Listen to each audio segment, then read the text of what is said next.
ප්‍රවීණත්වයෙන් නවීනත්වයට GFU Sri Lanka.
Kandy, the last capital of the kings of Ceylon, nestles in mid-country where rich vegetation is interspersed with terraces of paddy on its mountainside. From time immemorial, the peasantry has been linked with the soil and forms the backbone of the nation. Of these people, Knox, the British historian, writing 368 years ago, said, "If they want a king, they may take any man from the plough and wash the dirt off him and see by reason of his quality and descent, he is fit to be a king." The Kandian peasant loves his soil, and the earth grows into shape at his hand with the same rhythm that distinguishes the Kandian dance steps.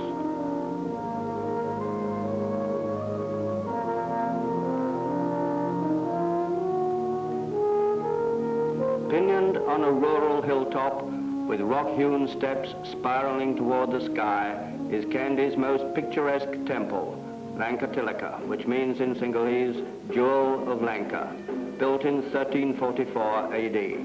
So much indeed were Ceylon's arts and crafts bound up with the temples that the art of Ceylon became distinctively religious. Kandy, in green shadowed solitudes, this 575-year-old city rests in an amphitheater of hills.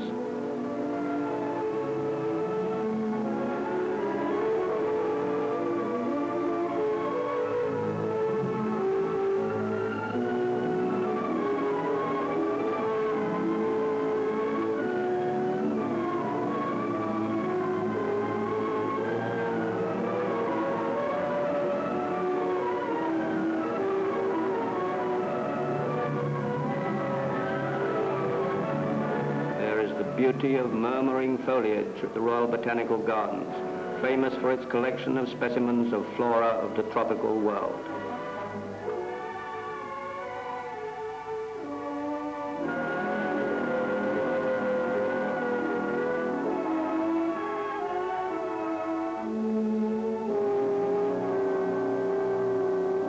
Giant cactus plants pierce the placid sky.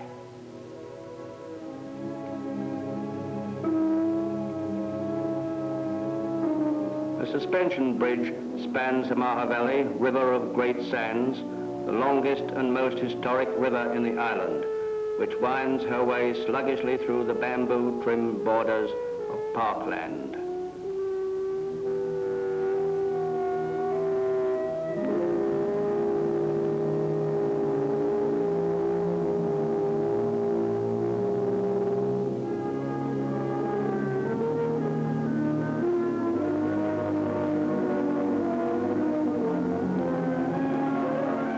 Talipot avenues, cathedrals of cabbage palm, vistas of bloom and leaf go past.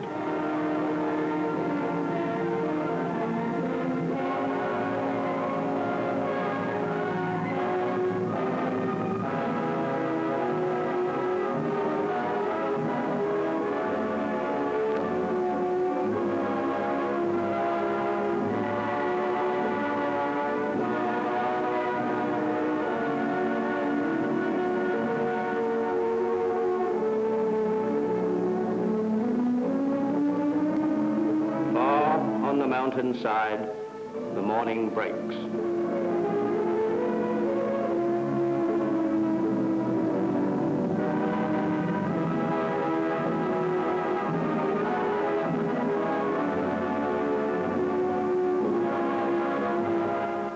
The river of great sands moves slowly in this upland valley by Kandy's side. The lords of the jungle languish for hours in the waters of Maha Valley. The elephants drink only at dawn and sunset, and bathe at evening with the regularity of a clubman. In the matter of building stone bridges, shifting mammoth trees from Ceylon's primeval forests, the elephant displays a marvelous intelligence and sagacity.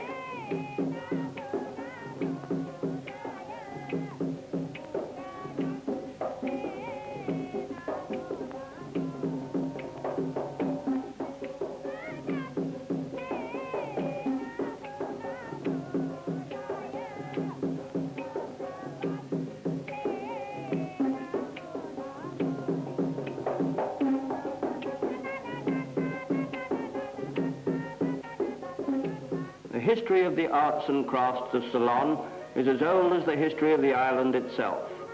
These master craftsmen, hailing from traditional families of the 4 guilds of craftsmen, are engaged in the production of exquisite brassware utensils patterned with oriental motifs. The ancient art of the lacquer workers from Martley Hills is far famed.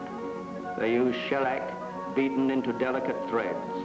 Deft hands weave oriental patterns of color on wooden articles, and by application of warm palm leaf give them a brilliant finish.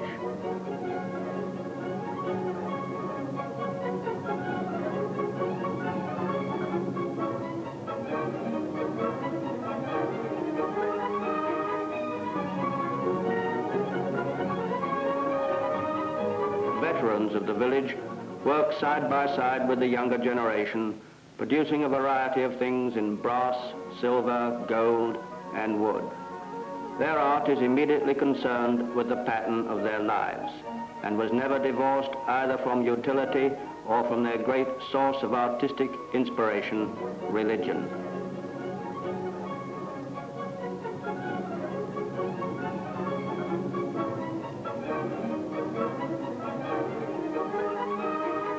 Situated in a setting which has evoked the admiration of artists and educationists is the new residential University of Ceylon at Paradinia. These are the first buildings. The dominant note in the layout of this seat of learning is the traditional openness and spaciousness of Sinhalese architecture.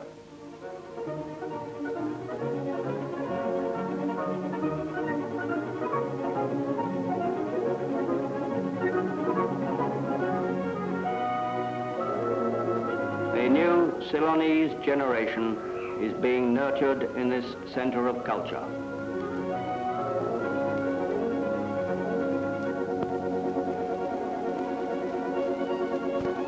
In education, the ancient traditional art forms are being revived.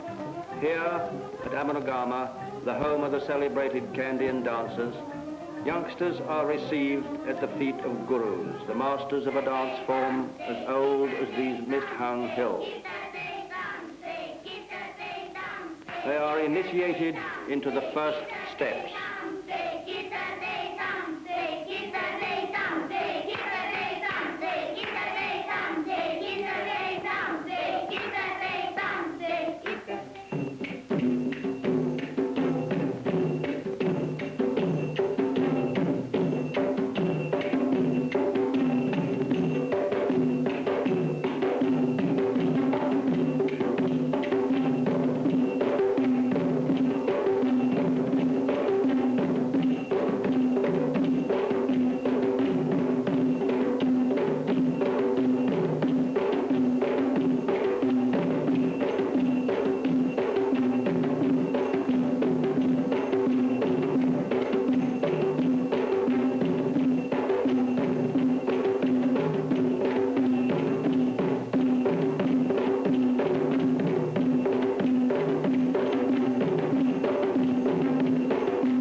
The traditional vest dance is an intricate creation, and only a dancer with experience and skill can perform it.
temple dedicated to the god Natha stands on a raised enclosure.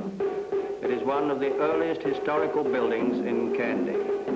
Here the king chose his propitious name and was girded with the regal sword. Here also, at the New Year, royal physicians prepared 1,000 pots of medicinal ointments made of wild herbs for the use of the royal family and the high priests.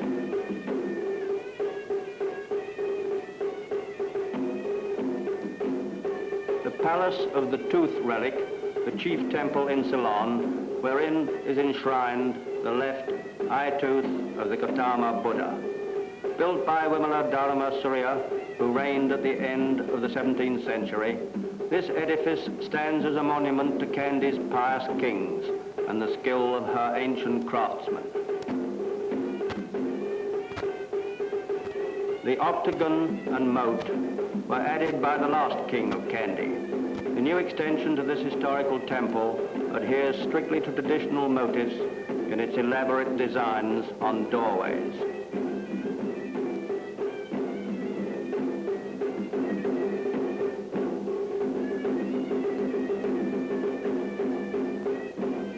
The Makara is an arch issuing from the mouth of a conventional lion's head into the mouth of Makara, a mythical monster.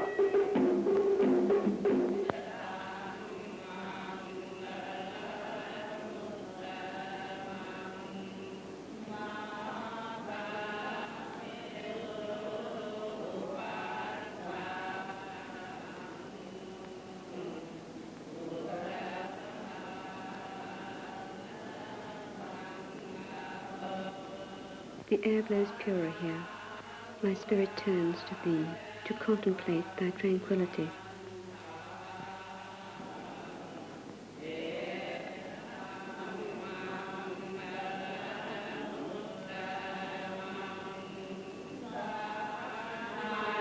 At the entrance to the Temple of the Tooth, the chief monks of the Malvata and Asgirya temples, guardians of the sacred relic, chant Pirith, psalms from the Holy Tripitaka, the three parts of the doctrine of the Buddha.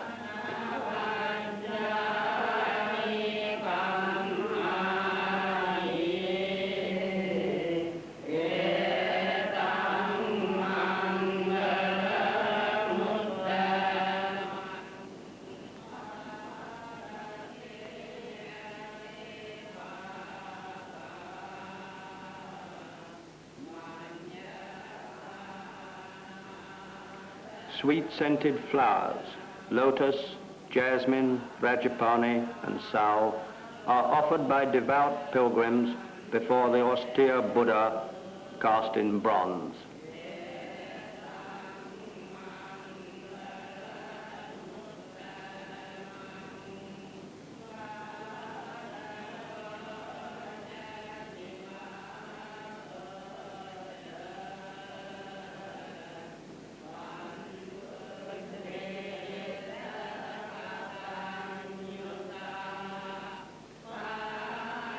Narrative friezes and patterns of floral decorations in geometric design embellish the walls and pillars.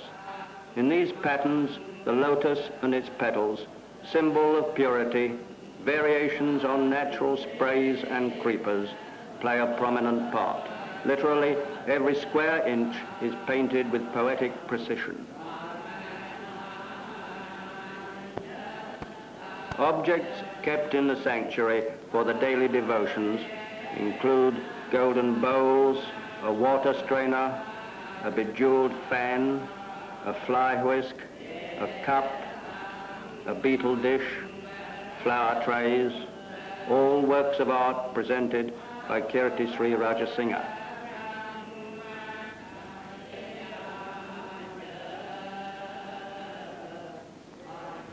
I honor with fragrant scent the fragrant body and mouth of him who is fragrant with boundless merit. Let me honor with a sweet wind-producing fan the receptacle of worship, honor, and service.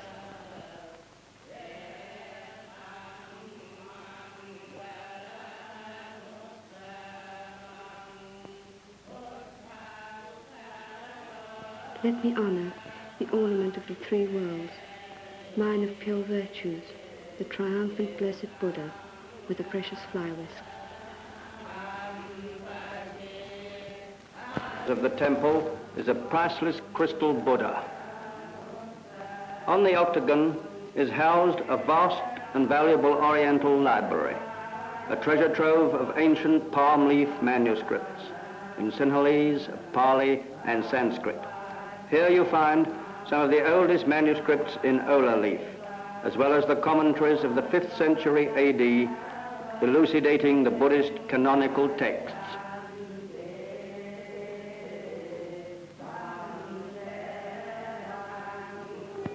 The temple enclosure is thrown open at dawn and closes after the evening service. Sacred ritual is observed at these hours. Worshippers are admitted into the second chamber only.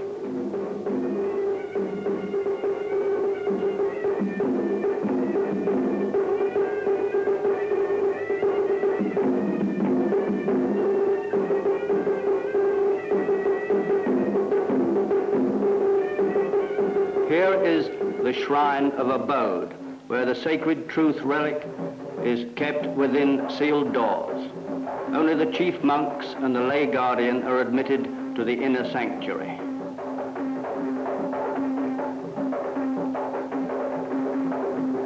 The monks pray, "So long, O Blessed One, as thy religion stands in the world, may it receive abiding worship in compassion of the world." The sacred tooth is rarely exposed to view, and every August under the Essela moon, the annual Parahera takes place as a national event in honor of it. Dancers prepare for the Parahera, put on their striking headdresses and elaborate armlets of intricate Kandyan design.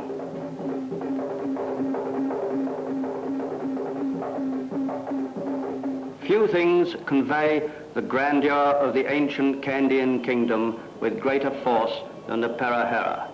It is one of the most elaborate pageants of an ancient civilization. Every year people flock in thousands to watch this spectacle.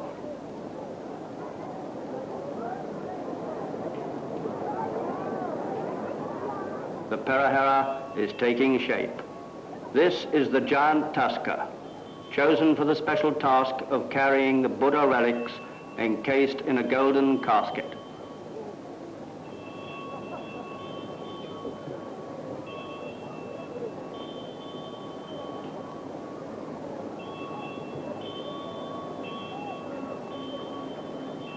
Well over 100 elephants join him in the sacred mission as they move majestically in this procession of drummers, dancers, and musicians.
Tusker, conveying the relics.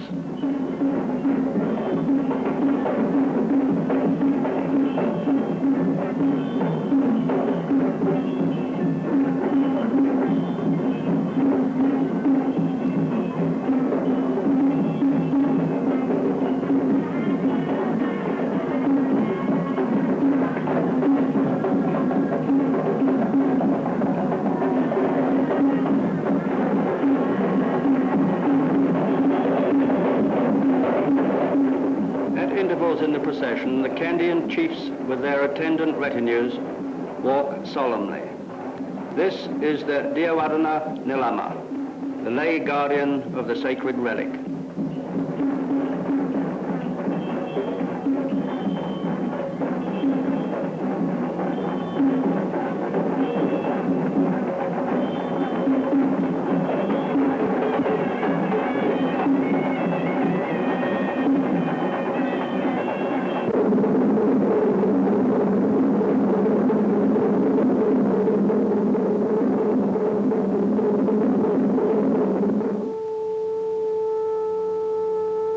With the departure of the vast crowds that throng to see the Perahera, Kandy regains her usual calm.